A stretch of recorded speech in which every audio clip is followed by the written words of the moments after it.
Muy buenas tardes a todas y a todos. Tenemos hoy el gusto de presentar nada menos que al Águila Descalza. Un reconocimiento muy especial y un agradecimiento aún más especial a Cristina Toro y a Carlos Mario Aguirre, los creadores, fundadores, sostenedores, alma y vida del Águila Descalza. Muchas gracias, Carlos Mario y Cristina, por acompañarnos.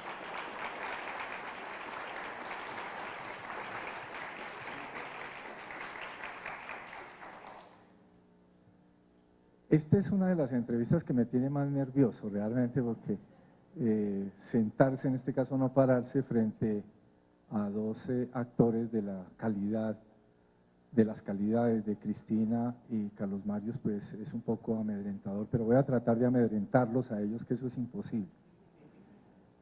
Le decía yo a Carlos Mario que estamos interesados aquí en el Consejo de Estado y en la jurisdicción de lo contencioso administrativo de tener conversatorios informales con personas de sus calidades, de su talante y de su talento en relación con lo que podría ser las relaciones entre arte y derecho. Y por supuesto, cuando uno habla de arte, seguramente la primera cosa que se le viene a uno a la mente es el teatro. El Águila Descalza, como saben ustedes, fue fundada por Carlos Mario Aguirre desde el año 80, en el 85 se sumó Cristina Toro y desde entonces vienen realizando una labor impresionante con presentaciones permanentes desde entonces.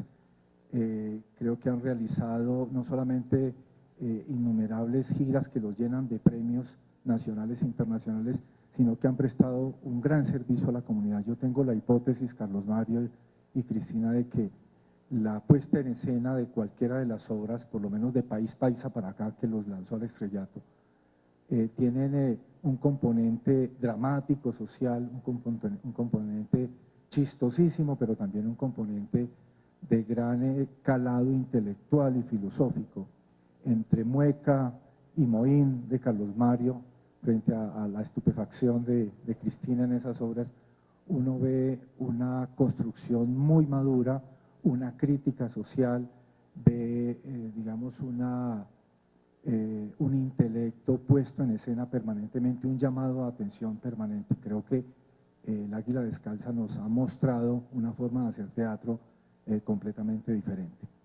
Yo quisiera, antes de entrar en los detalles de estas reflexiones a las que están particularmente invitados sobre las relaciones entre arte y derecho, que nos contaran inicialmente, Carlos Mario y Cristina, los inicios del Águila Descalza y cómo del año 80 al año 2016, desde Mi mamá me mima hasta La puntica no más, ha evolucionado ese teatro como en esa idea que he querido presentar, y si estoy en lo correcto. Bienvenidos nuevamente y muchas gracias.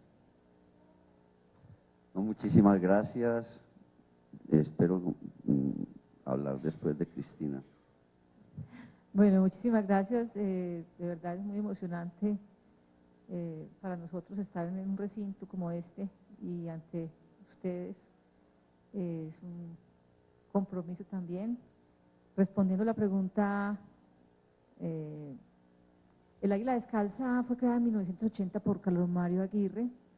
Entonces hablábamos de una ciudad donde el teatro era una actividad que no permitía imaginarse la profesionalización como oficio.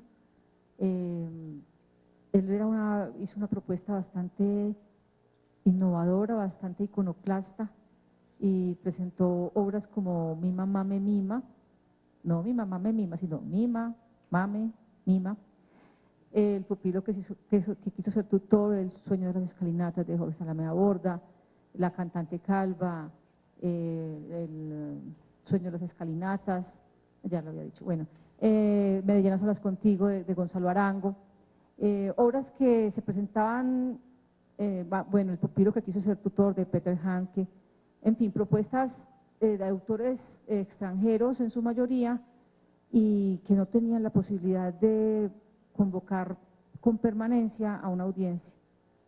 Por mi parte yo había hecho un trabajo como investigadora y desde mi oficio pues, de estudiante, digamos, de la carrera de Administración de Empresas, logré hacer mi segundo semestre de práctica con una investigación sobre la historia del teatro en Antioquia y tuve la oportunidad de conocerlo y ya tenía como el criterio para entender que una de las cosas que el teatro necesitaba en este país era construir una dramaturgia propia y poder ser un oficio, una profesión ejercida con toda la dignidad. Cuando llegó en 1985 iniciamos una propuesta donde ya se fundía toda esa formación de Carlos Mario como actor, como artista en todos los campos del arte, como lector incansable, artista plástico, etcétera.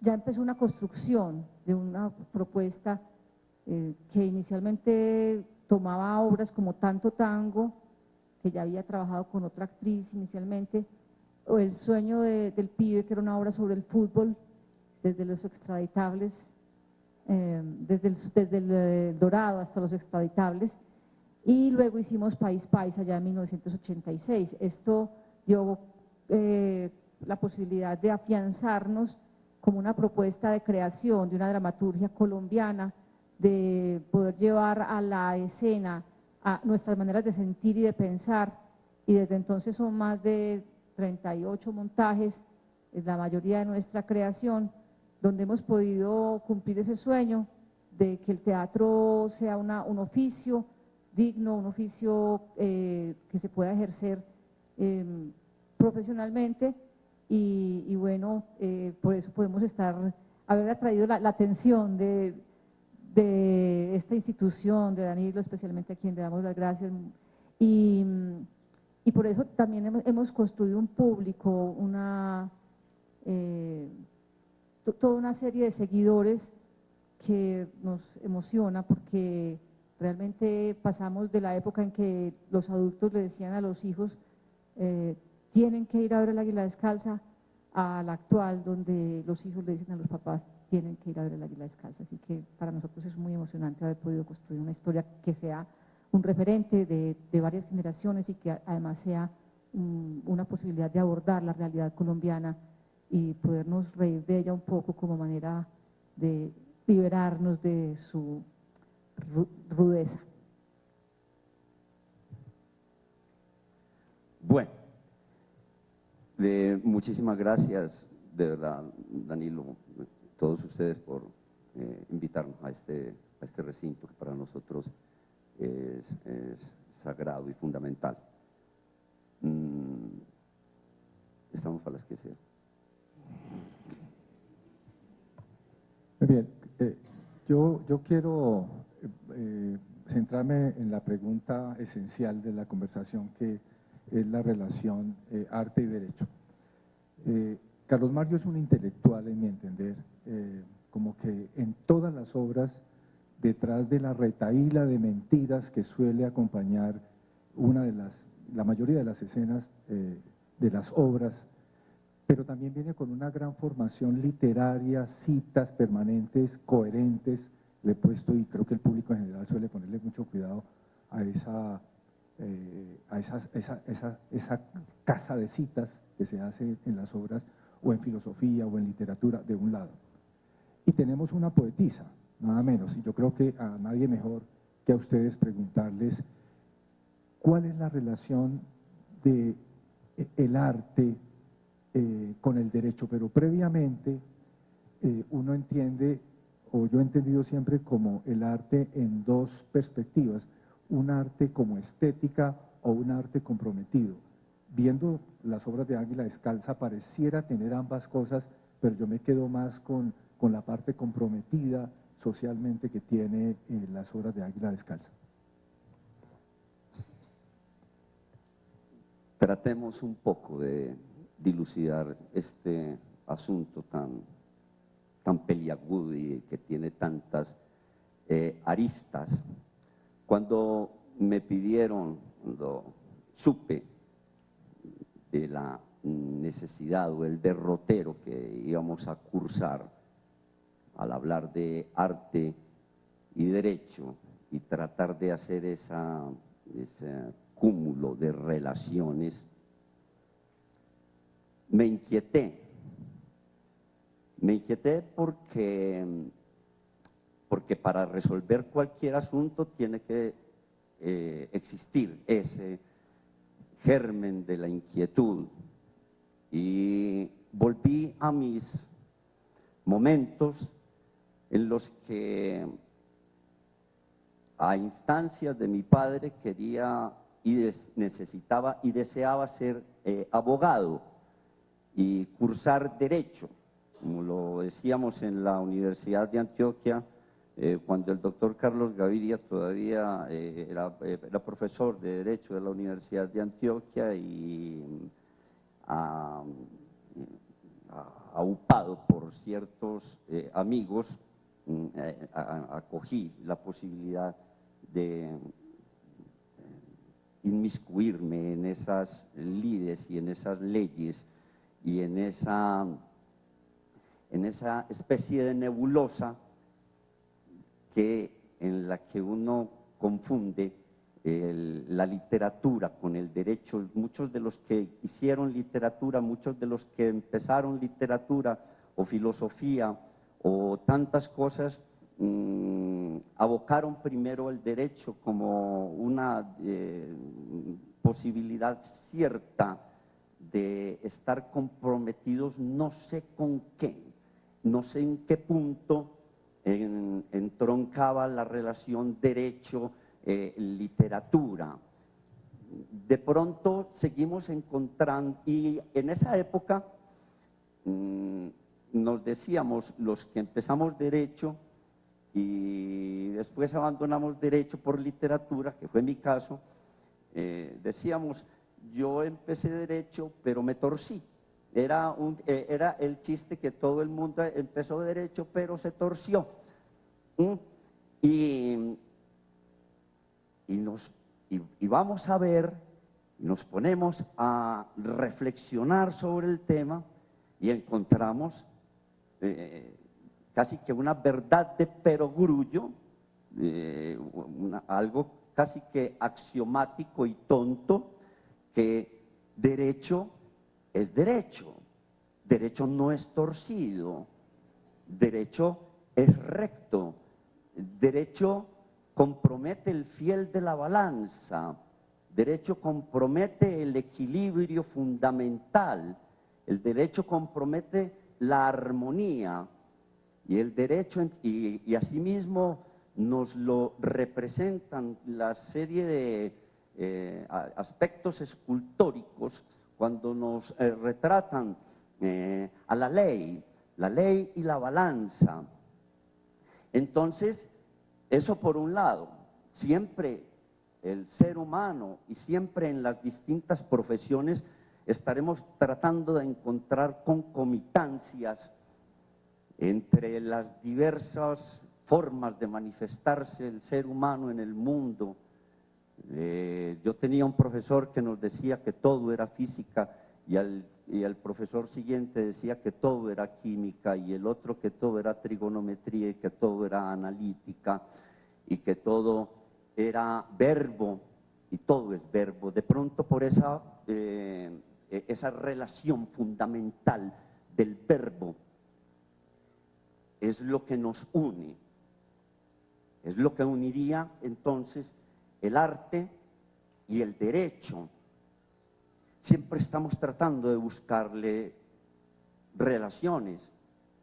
Y ahora hablábamos en la oficina, alguien, según me contabas, decía que el derecho era claro, una de las formas artísticas, es el arte de mantener la sociedad en equilibrio, de mantener, auspiciar y propugnar por un equilibrio, por un precario equilibrio entre los que conformamos todo este barullo, porque si no nos saldríamos de los lindes, porque si no rodaríamos por un plano inclinado y estaríamos sometidos a la irrealidad de la hipotenusa, a pesar de que sumáramos todos los ángulos y todos los internos de un triángulo, y a pesar de que propugnáramos por lo equilátero, y a pesar de que propugnáramos por la armonía. La armonía entonces siempre nos comprometerá el ser armónico, el ser equilibrado, el regirnos por unas normas. Y el arte y el derecho tendrán esa confluencia y ese punto común, la norma. ¿Qué hacer con las normas, con la norma? Y el arte tiene su norma, y el derecho las propugna, y las leyes, y todas estas cuestiones, ¿cierto? Y seguía comprometiéndome con la idea de que los dos tenían una semejanza rotunda. Pero, ¿dónde y en qué punto podría existir una dicotomía? ¿En qué se diferencian? Todo arte tiene su norma y sus normas. Y todo arte tendría que hacerse bajo ciertas relaciones inequívocas de realización. La pintura tendrá sus normas, la escultura tendrá sus normas, la música. Pero en la medida en que el derecho trata de conservar, de mantener el fiel de la balanza, la armonía, el arte llega a comprometerse con lo inarmónico. El arte llega a comprometerse con el elogio de la inarmonía que llamaría Dorfles en algún momento. Entonces, vemos cómo, aunque el derecho y la necesidad de conservar bajo ciertos carriles y patrones una sociedad, el arte es capaz de bombardearla, el arte se consume a sí mismo, se canibaliza, se destruye e inventa.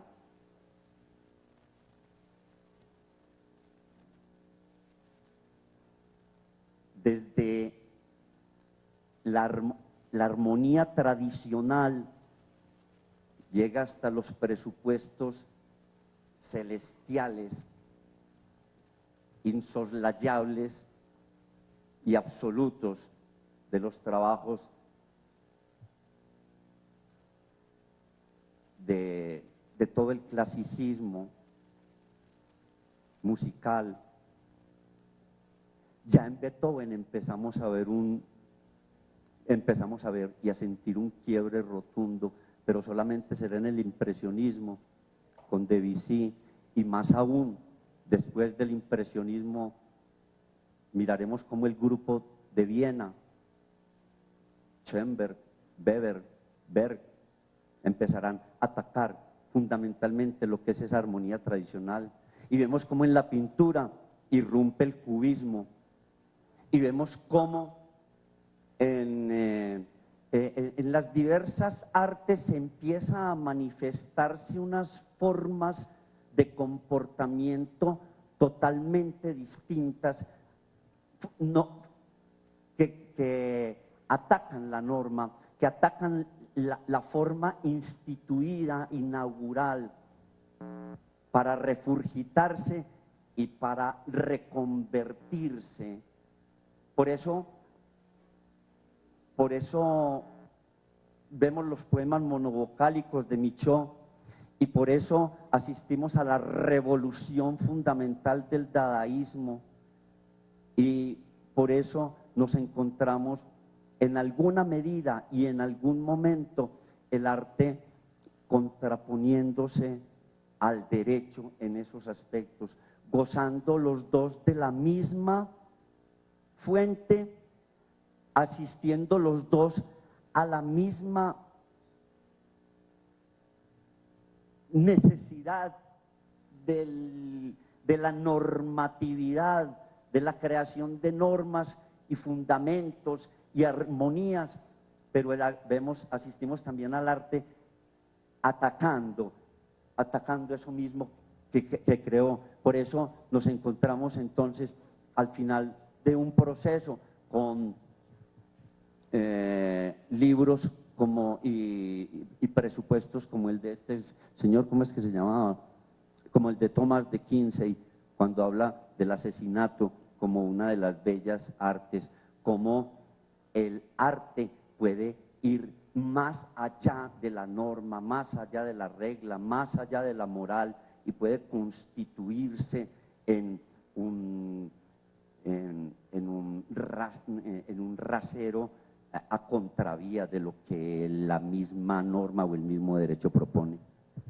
Una pregunta precedente que quise hacer, Carlos Mario, o que estaba implícita, y es lo que hace a Águila Descalza, que irrumpe, digamos, en las ciertas tradiciones del arte. Es claro que allí hay una disrupción por la manera como ustedes presentan el tipo de arte que hacen. Pero vuelvo a preguntar, ¿ese es un arte comprometido o es un arte estético? Yo creo que es más comprometido, pero quisiera que dice nuestra poetisa. Yo creo que ninguna de las anteriores, pero las contiene. Porque resulta que cuando hablamos de la expresión teatral,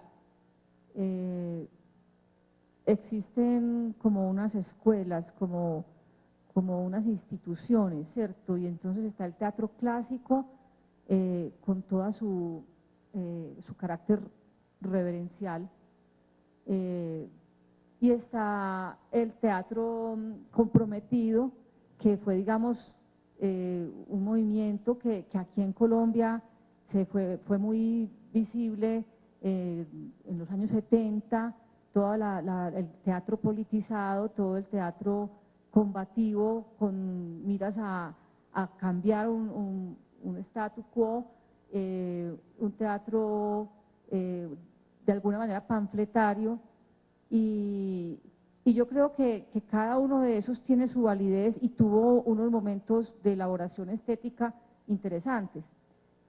Pero creo que el Águila Descalza logró pasar a otra instancia donde se acude a un llamado a la inteligencia del espectador, a una alternativa para hacer diferentes lecturas, donde se puede pasar de la simple cosquilla, la risa inmediata por el efecto del chiste, a la reflexión profunda sobre lo que se está narrando. Entonces, no es panfletario, no hace uso de esas herramientas, digamos, populistas, ni…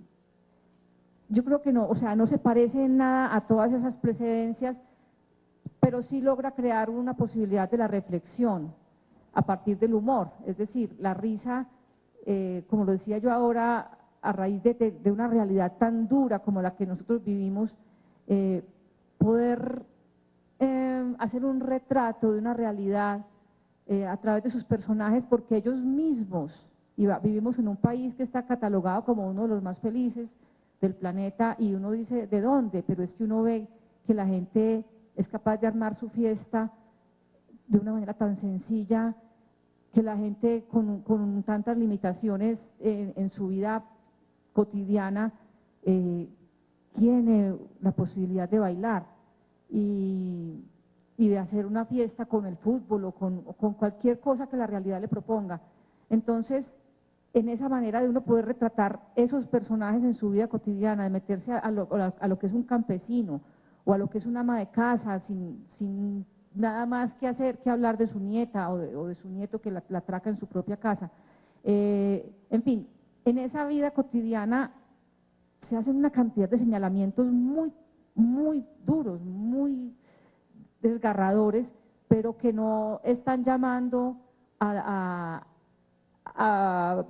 alentar la herida abierta, ni al espectáculo de la sangre, sino a la reflexión a partir de esa realidad que tenemos y cómo la risa se nos convierte como en una herramienta para defendernos de tanto dolor. Le contaba a Carlos Mario que el año entrante el Consejo de Estado cumple 200 años de haber sido fundado por Simón Bolívar. El Águila Descalza hizo en su momento una obra magnífica que se llama La Patria Boba. Me gustaría, Carlos Mario, que nos contara una de esas historias de Bolívar en la batalla del puente de Boyacá, pero que nos ayudara a pensar cómo habría sido el momento de la creación del Consejo de Estado a cargo de Bolívar en el Águila Descalza. No, es un asunto bastante complicado. Seguía pensando en lo de las relaciones y creo que una de las relaciones fundamentales entre el arte y el derecho es la búsqueda de la verdad. Yo creo que hay un aspecto esencial y uno de los asuntos también determinantes es la prueba. La prueba a los encartados que son los espectadores, ¿cierto? Entonces, los dos afanosamente buscan tanto el teatro como el arte, como el derecho, tienen esa búsqueda de la verdad. Y los dos se realizan, de pronto uno con una prueba externa, exógena, y el otro con una prueba interna, que es casi que se prueba a sí mismo el arte. Lo que pasa es que muchas veces, como de pronto también lo diría alguien, no sé, Tarzán Ramírez o quién, es arte es la capacidad también de convertir en verdad una gran mentira y creérsela y hacerla que la crea. Jean Duvigneau, y sabemos que actor en griego es Hipócrates, el hipócrita, el que es capaz de anunciarnos en la noche el día, que sería uno de los temas fundamentales de Blanchot al hablar de Kafka. Ahorita hablando del consejo de la fundación, sería bastante precaria nuestra intervención alrededor de Bolívar y eso. Bolívar, cuando nosotros estuvimos construyendo la Patria Boba, estuvimos inmiscuidos y sumergidos en la vida del Libertador, la fascinante vida del Libertador contada pues por extensísima bibliografía que hay al respecto, pero nosotros tratábamos de llevarla un poco a nuestro mundo y hablábamos de las batallas de Boyacá. Hablamos de tantas batallas como calles en las ciudades, en nuestra ciudad existen, y inclusive la de Junín pues también, que se dirimió en pocas horas, pero fundamentalmente era la disquisición entre Manuelita Sáenz y Simón Bolívar cuando él se va a ir por la mañana a la batalla y Manuelita le dice, ¿cómo es que le dice Manuela? ¿Cómo se va a ir en ayunas, Simón? Hágame el favor, se come alguna cosita, que no le vaya a coger la fatiga por allá. Y no, Manuela, yo no soy capaz de comer antes de una batalla, llego muy pesado a las batallas, es que a mí comer antes de una batalla, eso es una cosa muy horrible. Y entonces me fui para la batalla de Boyacá. Llego yo, que estaba citada a las 7 de la mañana, muy temprano, porque es que a mí me gusta madrugar para una batalla, y llego yo allá a Boyacá con Tenerife, y a 5:30 de la mañana era, apenas estaban llegando una señora que vendía unos tintos ahí en una chaza, y más, yo decía, y nadie, no aparecía ni un soldado. Yo decía, pero si nosotros les pusimos el mail por la noche, que quedamos de encontrarnos aquí a las 7 y no aparece nadie, y no aparecía nadie, no apareció nadie.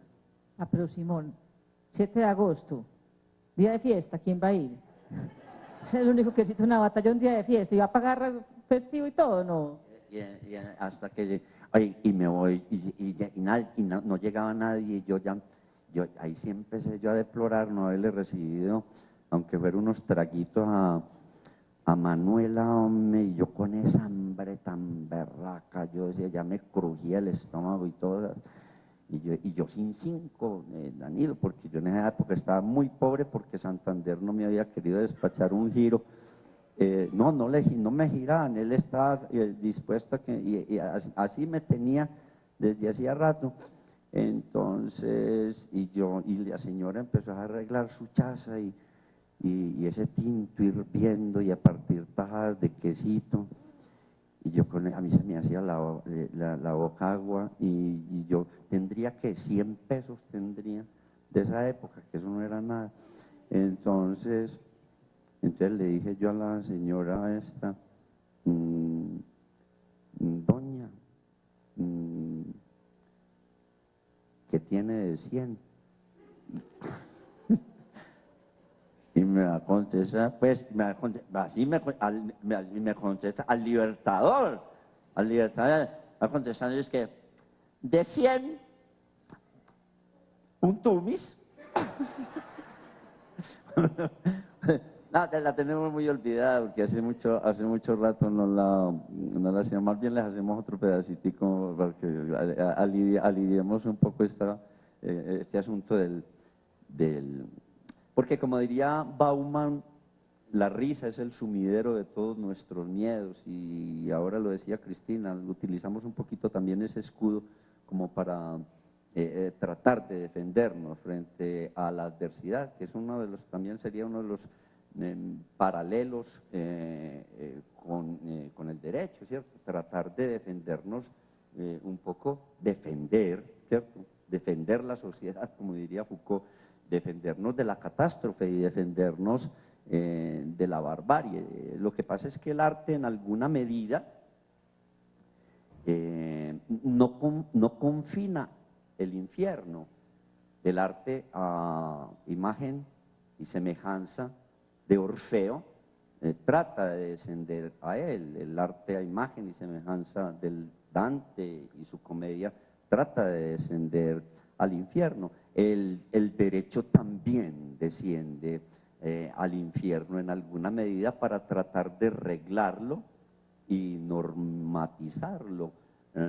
Pero el arte muchas veces, antes que extraer normas y tratar de arreglar el infierno y convertirlo en un cielo, lo acoge y se congracia con él. No en vano muchos autores del arte se convierten en sus propios persecutores y asumen sus propias condenas y descienden a los mismos infiernos. ¿Qué hubiera hecho Cristina con este hombre de abogado? Parece que te salvaste de que fuera abogado. No, él es abogado en Mañana le pago. Claro, cuando Concha, la dueña de la casa, que le tiene una pieza alquilada y él no le ha pagado en 3 años el arriendo, y ella hasta que dice pues que va a necesitar un abogado, y ella mismo le dice, no, yo voy a necesitar un abogado. ¿Y qué soy yo, Concha? ¿Qué soy yo? ¿Qué soy yo? Abogado. ¿Usted sabe qué quiere decir abogado? que ha abogado mucho, como el boga ese del río y todas esas cuestiones, ha abogado. Bueno, Carlos Mario es todo lo que se propone en escena realmente.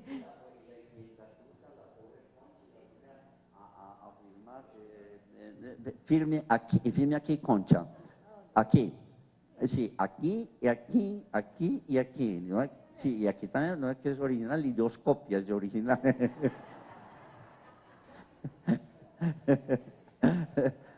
Pero esa historia ocurrió a raíz de una vez que nos vimos enfrentados a la necesidad de abogados, alguna vez que tuvimos una administradora del Águila Descalza, de esto hace 11 años, todavía no hemos podido terminar ese juicio, y ella nos robó a nosotros, y esta es la hora que todavía estamos embargados, somos nosotros, y me iba de gira, y yo dejaba unas hojas firmadas en blanco, para que ella hiciera los poderes, bueno, unos poderes para que ella hiciera los trámites de permisos y todo eso, y entonces ella ponía Cristina Toro, el Águila, de la Corporación País Paisa, debe a la suma de, y llenó no sé cuántos pagarés, y bueno, esta es la hora que todavía está, entonces estábamos tan agobiados con esa situación, pues es la hora que no se ha definido el caso, que Carlos Mario buscó una alternativa por la vía del teatro, y después de eso, ya por lo menos se me quitó la gastritis, o sea, el problema sigue, pero con el teatro pudimos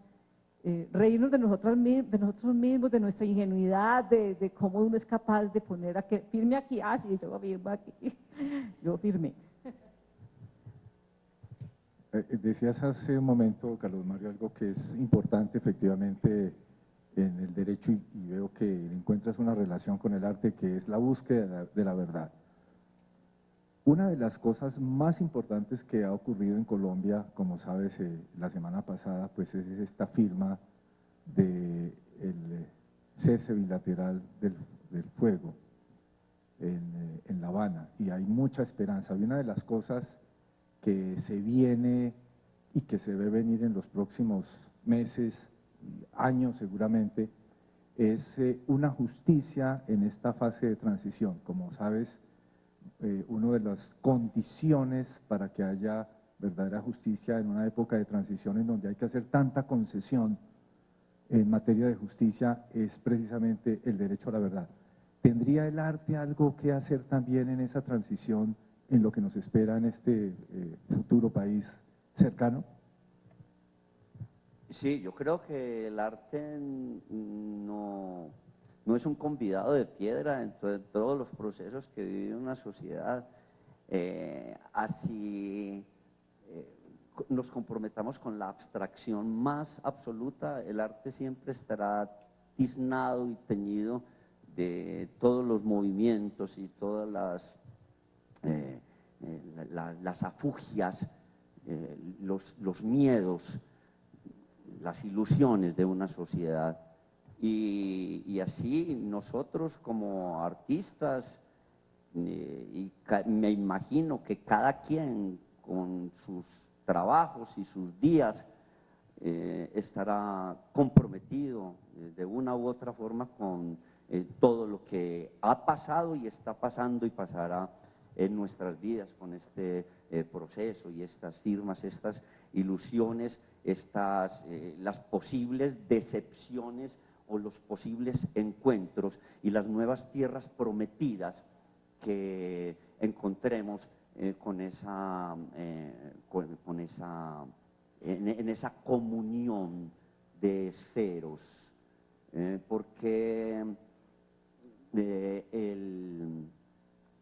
podemos firmar lo que sea, podemos firmar los papeles que se nos presenten, hacernos como los chicos y como los niños, las promesas más absolutas frente a las próximas venidas del Niño Dios en diciembre, si nos portamos bien de aquí para adelante y si podemos hacer un borrón y cuenta nueva, que nunca se harán borrones y cuentas nuevas, porque siempre habrá alguien en su corazón manteniendo la cuenta de antaño y siempre habrá alguien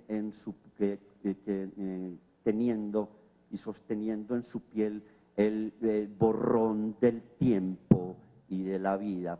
Entonces, solo más allá de la misma firma, más allá de las mismas rúbricas, estará el arte, lo contemplará la poesía, el mismo derecho creo que lo contemplará, y cada una de las instituciones y los afanes en la química, en la física, en la trigonometría o en la analítica o en la zapatería y la carpintería comprometerán si esas rúbricas, si estuvieron signadas en el alma o estuvieron simplemente borronadas en un papel. Nosotros, por nuestra parte, creo que estaremos siempre, y esa es una de las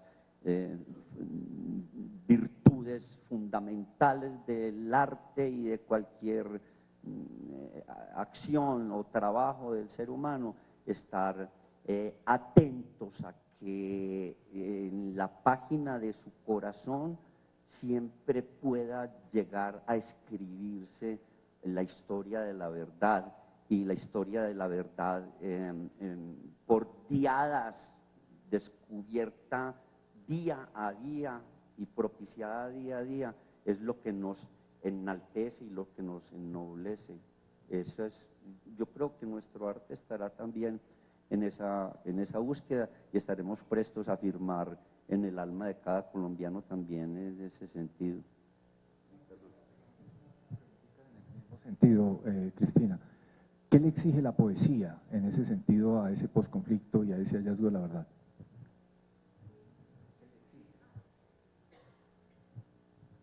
Bueno, yo creo que, como decía Carlos Mario, sí, es un momento para los creadores, es una oportunidad de seguir retratando esta sociedad desde otra perspectiva ya, que no es la de pues todo este agobio en el que hemos vivido tantos años. Yo creo que si hay algo bien importante que valga la pena considerar desde la óptica del derecho, es al ser humano como creador. O sea, no digamos, propender por una sociedad donde no nos diferenciemos entre los que están comprometidos con la producción y por otro lado los que estamos comprometidos con la creación, sino como llegar a una sociedad donde hablemos de seres creativos, de seres que puedan irse cada uno desde su oficio, encontrar esa parte de su humanidad que es capaz de soñar. Y yo creo que ahora en este posconflicto el papel del arte tendría que tener, digamos, un territorio, una legislación, digamos, que abra el campo para que no sea la creación una cosa ad laterem o una cosa de unas personas que se salieron de la normatividad, sino que cada uno de nosotros es un creador y merece que la sociedad le dé ese espacio. Y bueno, es una utopía, pero bueno. Pero es que eso es lo interesante. Existiría la posibilidad de un derecho creador, de un derecho que se creara a sí mismo, de un derecho artístico, de un derecho que en alguna medida con el arte además también llegara a combatir el corsé y lo estricto de la norma, ¿cómo que se dice frente a cuando se está la interpretación de la interpretación de la norma, ¿cierto? La interpretación misma del derecho. Llegaremos en un punto, en otras sociedades y en otros momentos, a que este arte del derecho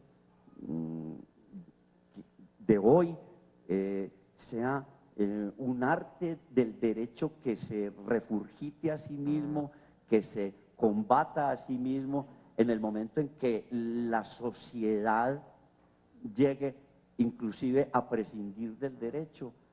Llegará una sociedad que prescinda del derecho, llegará una sociedad que prescinda del arte, porque todo es derecho y todo es arte.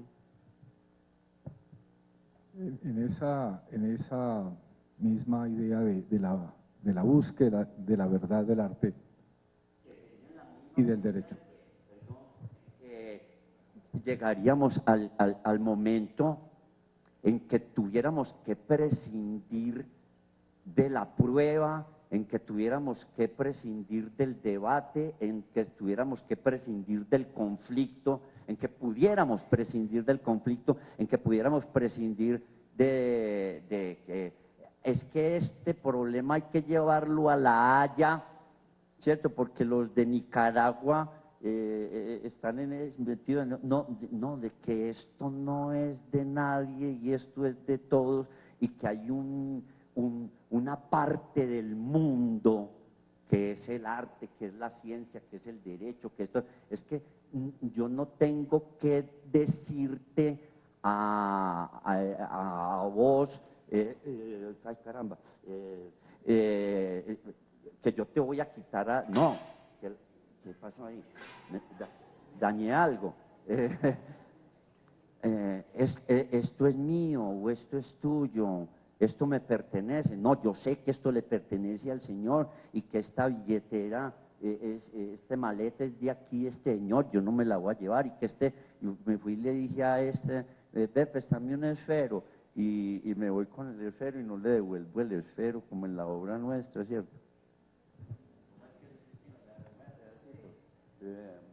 A ver ese pedacito, pues. No, es que, empezamos, hagamos un poquitico señorita, por favor, la puntica y no más. ¿Qué? La puntica y no más. Usted me tiene medio loco entero, prácticamente deschavetado. La puntica y no más. ¿Perdón? La puntica y no más. No entiendo. ¿No entiende? ¿Cómo que no entiende? Se las va a dar de gringa conmigo ahora, mi amor. ¿No entiende que se lo estoy pidiendo, mami? ¿Usted es que es bobo? ¿Y eso qué tiene? Hágame el favor y me deja en paz o llamo a la policía. Policía, lo que quiere es que me encanen, no que le den bolilla a usted. Listo, llame a la policía. Yo de usted me dejo encanar, me dejo extraditar, me dejo meter a la Santa Madre Inquisición. Un tipo como yo, usted no se lo consigue en toda su vida. No seré un galán, pero tengo lo mío. Me gané el gordo, pues, hágame el favor y me deja en paz. La puntica nomás y no la vuelvo a molestar. ¿Puntica? ¿Cuál puntica? ¿Usted qué se está creyendo? Nada, no me creo nada, simplemente que usted me obsesiona, usted me obceca, me mata, me enloquece y hasta la vida diera por vencer el miedo de besarla a usted. Usted me mueve la aguja, usted me conmueve, usted me hace bullying sexual porque usted se viene para el trabajo vestida casi desnuda prácticamente. Lo sé porque yo me he agachado a observarla y yo sé cómo es usted porque yo la he seguido. Sí, el hecho de que sepa cómo soy yo y de que trabajemos juntos no le da ningún derecho. ¿Y porque a don Arnoldo sí? Porque el novio mío... Vea, hagamos una cosa, tenemos lo que vamos a tener y no volvemos a tener absolutamente nada, si no queda despachada a entera satisfacción, si no queda satisfecha con el producto que le estoy brindando, que se lo despacho puerta a puerta, venta por catálogo, inclusive, es más, se la pongo de este tamaño, señorita, si no queda contenta y satisfecha, al otro día renuncia al trabajo y se larga de esta oficina. ¿Y a usted quién le dijo que yo me iba a acostar con usted? No, es que no tenemos que acostarnos, lo podemos hacer de pie, sentados, en buggy-jumpy, en genuflexión cruzada, en el escritorio del jefe. Esto es indignante. Vea que lo puedo acusar de acoso sexual. Y yo le estoy acosando. Llevo año y medio diciéndole lo mismo, eso no configura acoso. Antes debería quedarme ante el boletín del consumidor por poca respuesta. Es que lo único que yo estoy pretendiendo es que me deje meterle... ¿Qué tipo tan soez? ¿Qué clase de hombre es usted que es capaz de decir una cosa de esa a una mujer? Siempre estamos muy mal. Y es cuestión de lenguaje, Le cambió el metele, ¿por qué le cambiara yo el metele? Un sinónimo de metele, introducirle, consignarle la puntica nomás, le hago una transferencia de fondos inclusive, señorita. Jamás y menos con usted. Usted es que el bono, que eso no es para el que quiere, sino para el que puede. Es que yo puedo y quiero y tengo con qué. ¿Cuál es la labor que usted desempeña en la empresa? Trabajadora social. Trabajadora sexual, social. ¿Cuál es el objetivo de las trabajadoras sociales en las empresas? Ofrecerle bienestar a los empleados. Bienestar a los empleados. Si usted me lo diera, yo sería completamente feliz, señorita. Sí, ¿qué haría si yo se lo diera? Me quedaba con él, ¿Y yo con qué me quedo? con la puntica nomás. Sea serio, señor. Soy serio, señorita, soy serio. ¿Qué seguridad tengo? Porque se lo digo yo. Usted es capaz de salir a contarle a todos los empleados de aquí del Consejo de Estado que se acostó conmigo, los hombres como son. Es que yo no soy un hombre, Entonces, ¿qué es? un bobo. ¡Qué bobo! El bobo de un cuento viejo y mal contado que estábamos tratando de contar, bien contado en una obra que se llamaría La puntica nomás.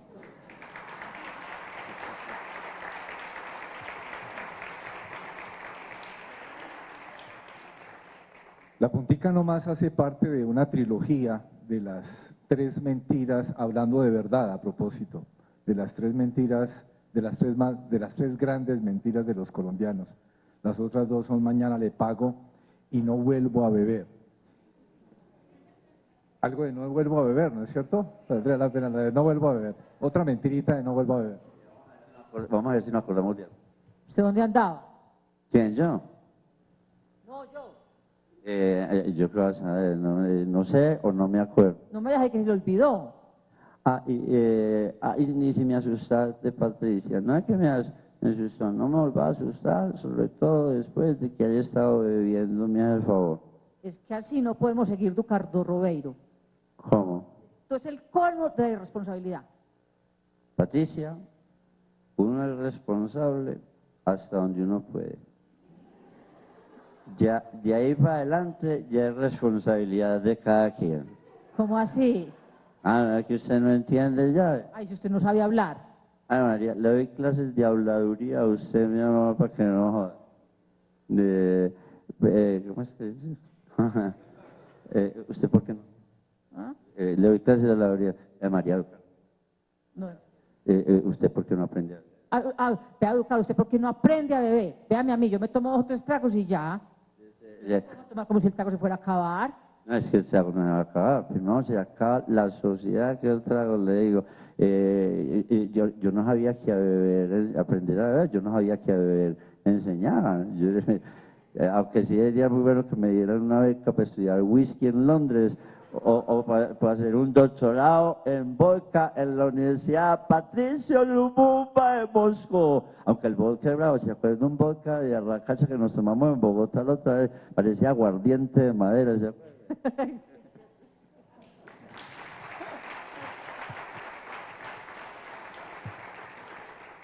Pues yo no lo quiero dejar ir, Carlos Mario, sin esa retahíla de citas que están dichas en casi todas las obras, incluido en La puntica nomás, por supuesto, en donde haces una cita de serie, o de filósofos o de literatos y nos deja a todos atónitos porque en realidad nadie ha leído tanta literatura ni tanta filosofía.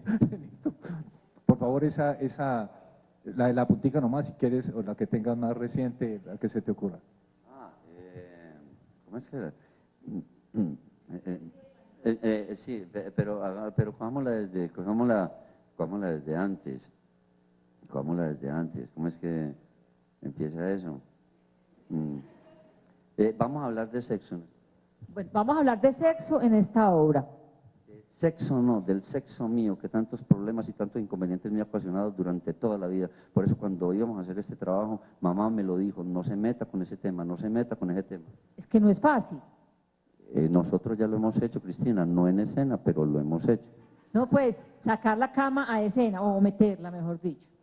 Tantos lo habían hecho antes que nosotros, que no era ninguna novedad hacer una obra sobre sexo, una obra de teatro sobre sexo. Es que el sexo es más viejo que el mundo. Sí, pero no por eso vamos a hablar del viejo sexo, del sexo viejo, del sexo de los viejos verdes y decrépitos que también tienen lo suyo, porque la gente cree que el sexo es propiedad privada de los jóvenes y los viejos también sexan.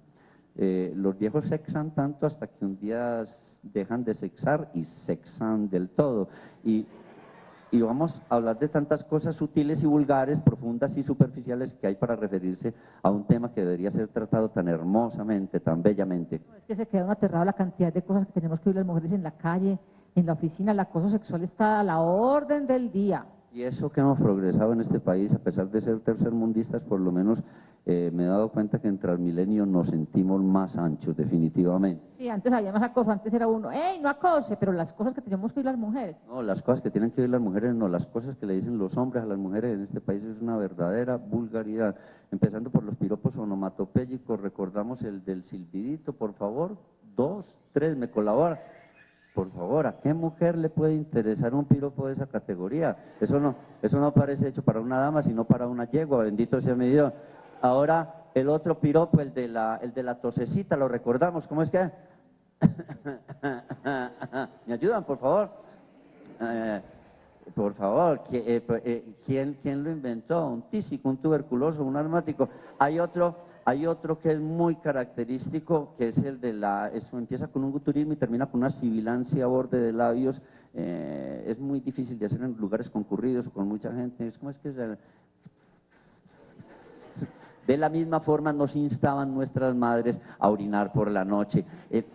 Pasando el otro, ¿cómo es que qué se iba a imaginar William Shakespeare? ¿Qué van a ver ustedes quién es Shakespeare?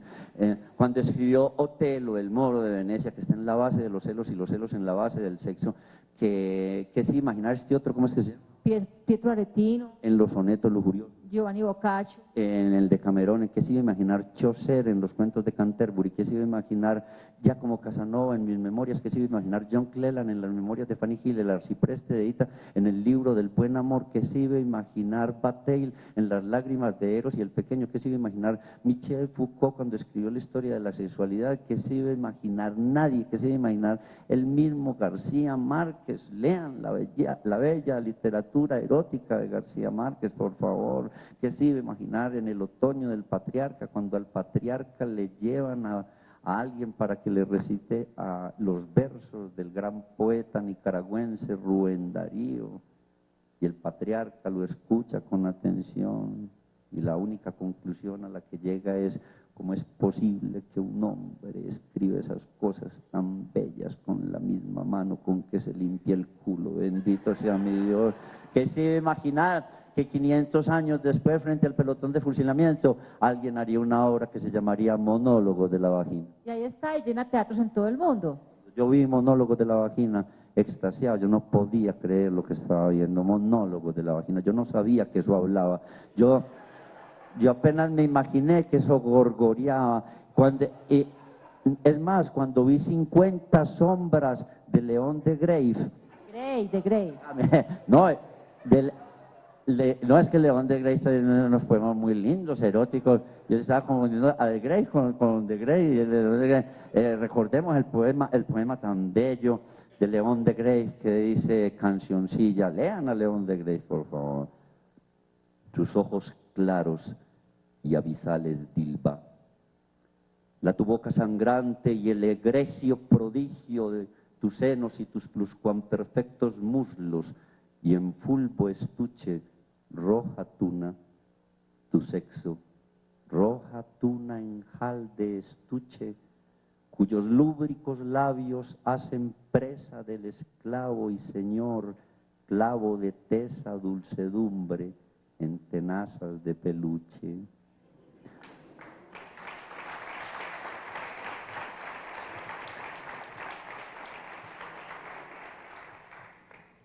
Esa era la retahíla que buscaba con tanto autor enzarzada. Las retahílas son muy especiales en la obra del Águila Descalza. Cristina tiene una en historia clínica que es fabulosa. Lo que pasa es que por lo general la bilirrubina libre se absorbe al interior de los hepatocitos simples y se conjuga en una forma soluble en agua, canalizándose a través de los conductos biliares y excretándose con la bilis al duodeno. Si esto no ocurre, se produce ictericia, hiperbilirrubinemia, heces color clara y color ámbar oscuro. La deficiencia de vitamina K bloquea la síntesis de protrombina y otras proteínas plasmáticas y factores de coagulación, glucogénesis, glucogenólisis y gluconeogénesis de metabolismo, produciendo, y te dice, ya eso lo dije, bueno, en fin, no vayan a enfermarse de los riñones en todo caso.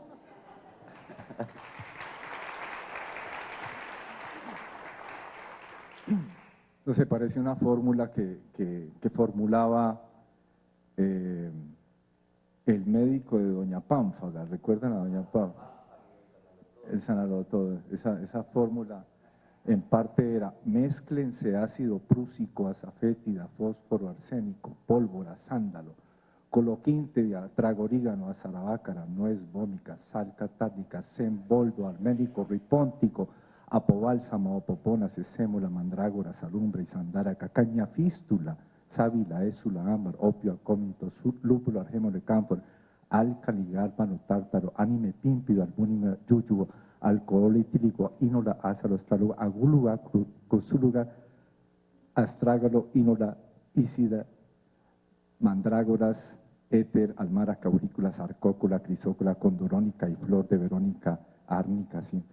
Júntense por hectogramas y en cataplasmas, cáusticos, baños, sinapismos, apósitos, gárgaras, elísteres, bálsamos, pócimas, aplíquese, inyéctese, úntese, trábese, sóguese y friéguese.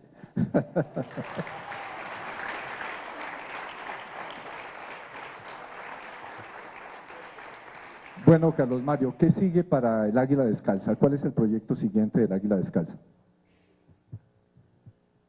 Bueno, dijo vea, Carlos Mario es un creador incansable, hay que atajarlo, y hace 28 años nos propusimos hacer una obra que el deseo surgió estando nosotros caminando por Roosevelt Avenue en Nueva York y viendo lo que pasa con los colombianos en el exilio, con los colombianos que van a construir una Colombia, una pequeña Colombia en los Estados Unidos. Y bueno, ya hace 3 años está la obra escrita y ya le llegó el turno, así que esa es la próxima. Pero hay otras más, se llama Gringolandia, y la idea pues es estrenarla para el próximo año. Hay otra que terminó de escribir ahora para mayo 16, me la entregó de regalo de cumpleaños, que es una maravilla, es un divertimento y se llama Barriga Llena, Corazón Contento o Bandeja Paisa.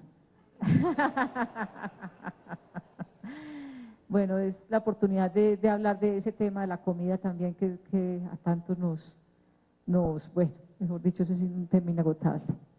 Pero bueno, la idea es esa, seguir contándonos en escena, darle el lugar que tiene una reina de Escocia en una obra de teatro clásico a doña Jesucita Restrepo hablando por teléfono en Levantador. Creo que tienen la misma dignidad. Una obra, Carlos Mario, que no deberíamos dejar de ver y un libro que los abogados no deberíamos dejar de leer. Y Cristina, por supuesto. Una obra que no deberíamos dejar de ver. Yo creo que una obra fundamental para todos sería El Rey Lear, de William Shakespeare en la versión de Peter Brook. Es algo absolutamente fabuloso y yo creo que a los abogados nos enamorará eso. Y un libro que creo que uno tendría que estarlo leyendo siempre sería El Diálogo Inconcluso de Maurice Blanchot. Me parece que es un libro fundamental, al menos en mi vida sí lo ha sido. De ahí, cuando lo ponen a uno a escoger como canciones, libros,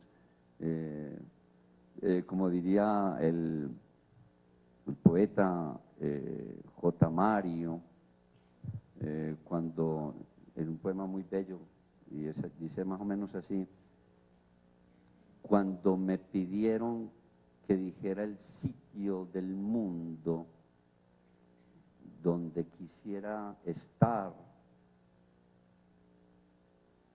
mientras le daba vueltas al mapamundi, pensado en tu nombre. Entonces, es muy difícil decir algo exacto, pero yo, para mí sería El Rey Lear y El Diálogo Inconcluso de Maurice Blanchot.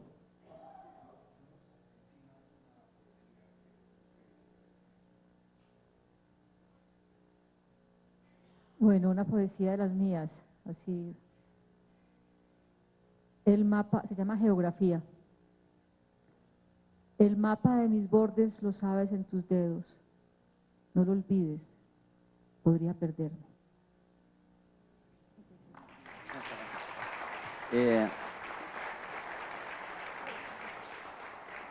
Y el de la...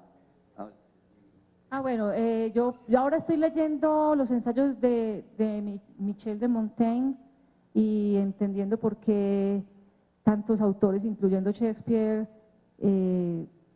cambiaron a Shakespeare le llegó la densidad en sus obras después de leerlo. Vale la pena, de verdad que es la sabiduría de siempre, pero dicha de una manera muy, muy bella.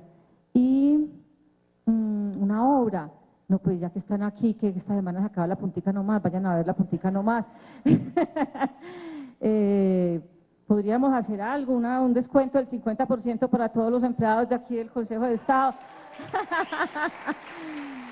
Y ya hablaremos como el mecanismo pues para los que quieran entonces hacer efectivo el descuento rico que nos podamos ver este fin de semana. Estamos jueves, viernes, sábado y domingo, últimas funciones, así que rico.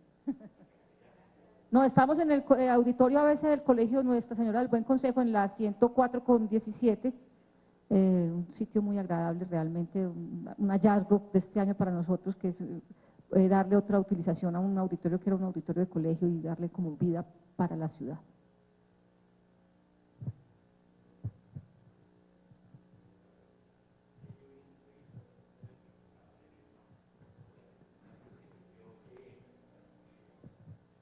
Yo no alcancé a oír la entrevista completa cuando le preguntaban en radio cómo habían hecho o la anécdota sobre que las monjitas del Buen Consejo aceptaran presentar la obra ya, con ese nombre. Creo adivinar que fue la respuesta algo muy chistosa, pero no preciso exactamente cómo fue esa anécdota. ¿Lo podrían explicar? Bueno, realmente no fue fácil una comunidad religiosa se prestara, digamos, para que pusieran una obra como La Puntica Nomás en su auditorio. Pero bueno, yo creo que las religiosas también tienen un sentido, primero, de lo que es la vida real y que esa es una obra que está, digamos, para el mundo adulto, abierta al público. En el resto del país, pues, ¿por qué no puede estar su auditorio siendo parte de la oferta cultural de la ciudad? Y entonces, como tal, se hizo una cláusula en el sitio donde se vende la boletería a través de la página de Tu Boleta. Se hizo una cláusula donde decía que las madres agustinas y el colegio funcionan independientemente de las actividades que se realicen en el auditorio, pero nosotros de todas maneras seguimos diciendo que es un buen consejo ir a ver La Puntica Nomás. Sí, ya hasta ahora sé que son agustinas y la misma vida del obispo de Hipona yo creo que debería dar pie fundamental y la construcción de una ciudad de Dios pues, para que ellas aceptaran de buen grado que se presentara una obra como estas, porque a veces La Puntica Nomás se queda en lo que es el viejo chiste de La Puntica Nomás, pero mirando un poco más allá y reflexionando acerca del hecho, vemos como el gran amante es el que se contiene, el gran amante es el demorado, el que no se desfoga ni se desboca, no, el amante contenido es el que verdaderamente logra sorprender a la amada noche a noche.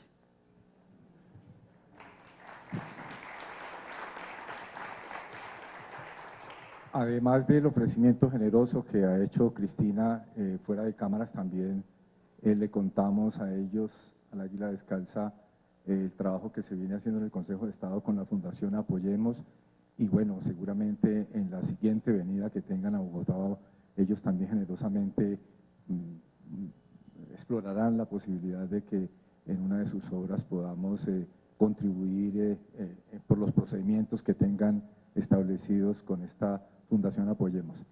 Pues ha sido un verdadero gusto, agradezcámosle al Águila Descalza nuevamente con un aplauso.